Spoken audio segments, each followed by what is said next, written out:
Good morning, everyone. My name is Didac Folk. I live in Spain, and today I'm really happy because we're going to talk about a really interesting matter.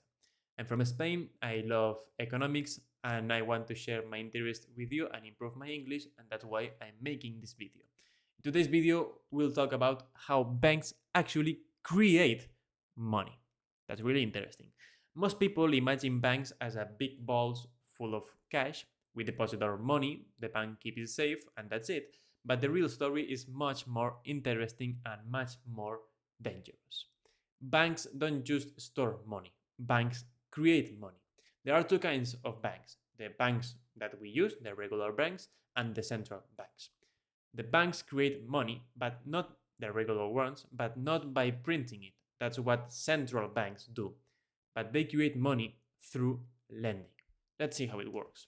Imagine if you deposit 1,000 euros or dollars into your bank account. You might think the bank keeps the entire amount waiting for you, but that's not what happens because that would be a waste of time and a waste of money. The bank is allowed to keep only a small fraction as reserves, sometimes just a few percent, and it can lend out the rest. So if you deposit $1,000, the bank might lend the other 900 of those euros or dollars to someone else.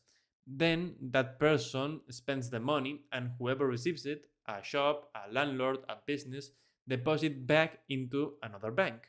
And then that bank also keeps a small fraction and lends out the rest again. This system is called fractional reserves banking. Really important. Fractional reserve banking. And it has a very powerful effect. Your original 1,000 euros or dollars can multiply into several thousand euros circulating through the economy. The interesting thing is that this new money does not come from printing machines. It comes from debt.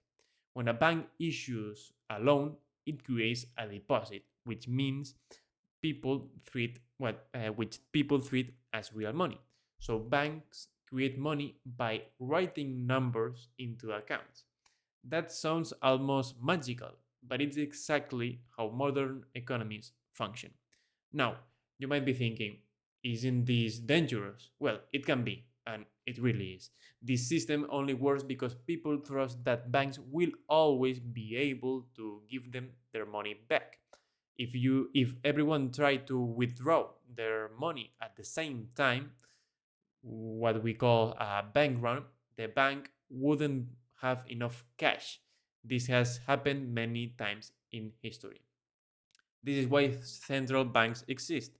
They act as the bank of the banks, providing stability, liquidity, and protection in case of panic. Protection in case uh, everyone withdraw their money at the same time. They also control the amount of money in the economy through interest rates and monetary policy. But here's something deeper: the banking system doesn't create money equally for everyone. Just like with inflation, the first people to receive newly created money, usually businesses, investors, and borrowers, benefit the most. They get access to credit early before prices adjust. People who receive the money later or who don't borrow at all get no direct benefit but still face the consequences of increasing money supply, such as rising prices.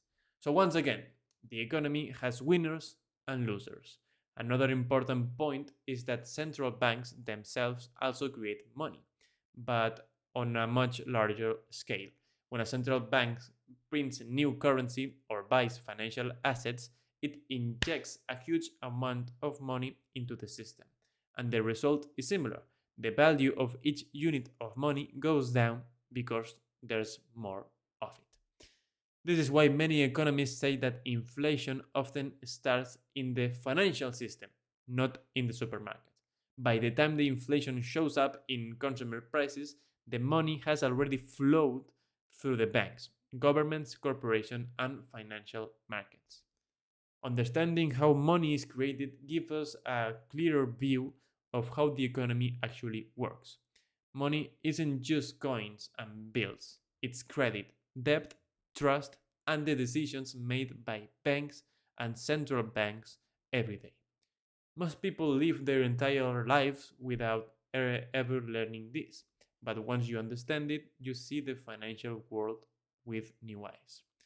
Thank you all for watching this video, and if you want to support me, you'll find my online shop in the description. There you can buy my thyme and mint herbal infusions, which I produce myself. So thank you all for watching, and see you in the next one.